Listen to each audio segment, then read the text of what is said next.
1963-1068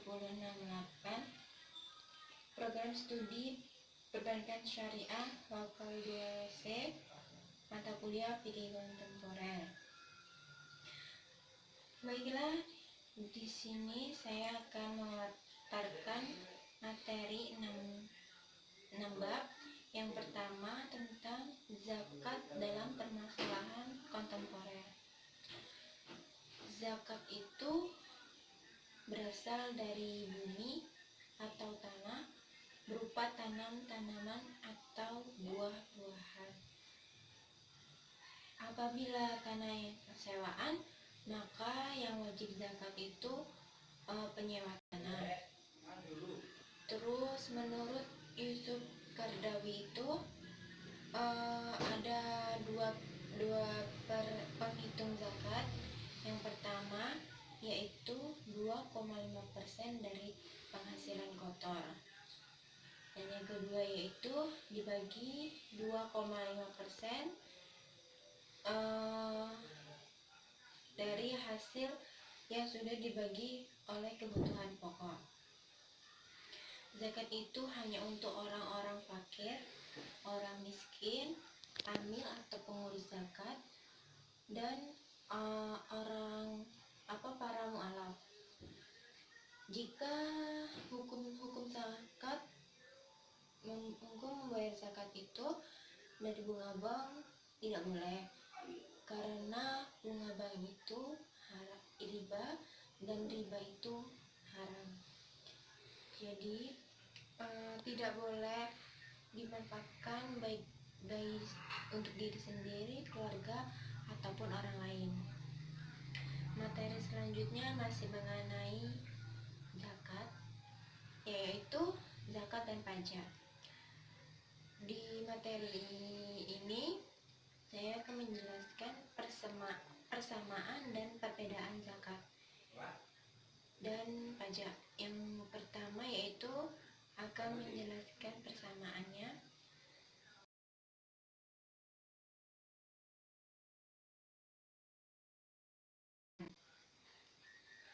Yang kedua yaitu keduanya resmi. Yang ketiga yaitu keduanya juga harus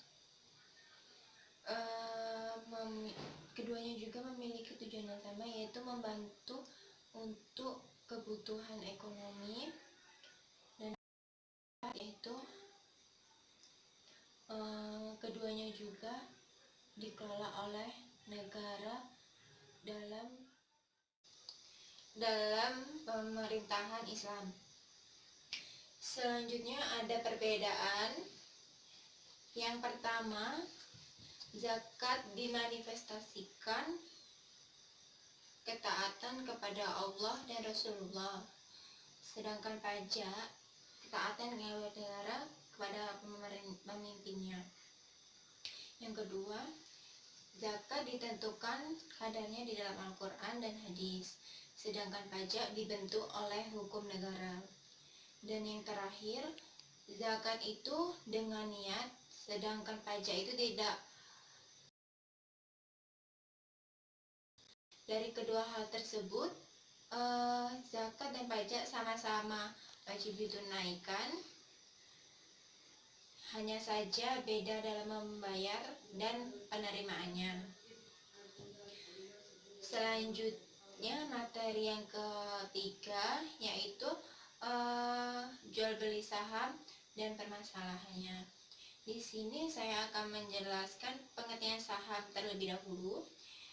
Yang saham itu adalah surat berharga yang menunjukkan bagian kepemilikan atas suatu perusahaan. Dalam saham ini ada dua jenis. Yang pertama, saham biasa adalah saham yang diklaim berdasarkan laba rugi yang terjadi suatu di perusahaan. Yang kedua yaitu saham preference. Saham preference itu di mana bagi hasil ditetapkan, dan ketika perusahaan mengalami kerugian, si pemegang preference akan diberikan prioritas tertinggi ada dalam penjualan aset. Selanjutnya, hukum saham itu boleh dalam syariat karena jika berinvestasi saham adalah halal bila berasal dari perusahaan yang dikategorikan usahanya bergerak di bidang halal, dan investor membeli saham untuk membeli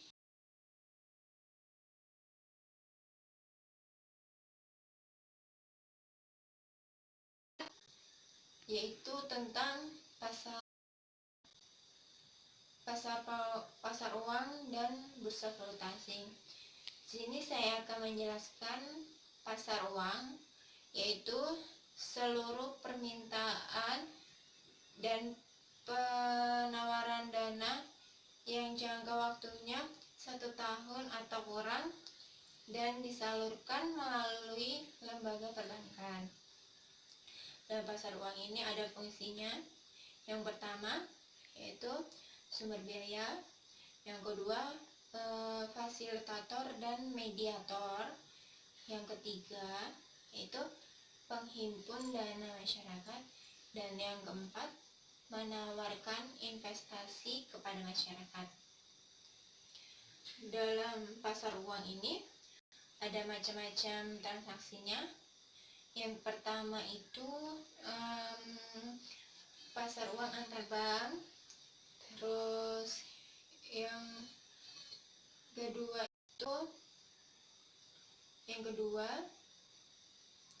itu sertifikat Bank Indonesia atau SBI.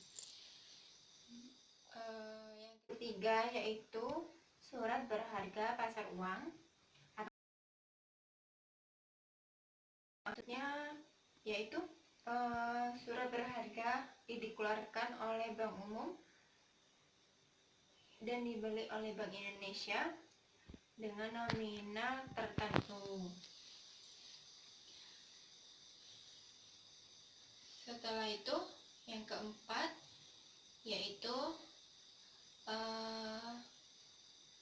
sertifikat deposito.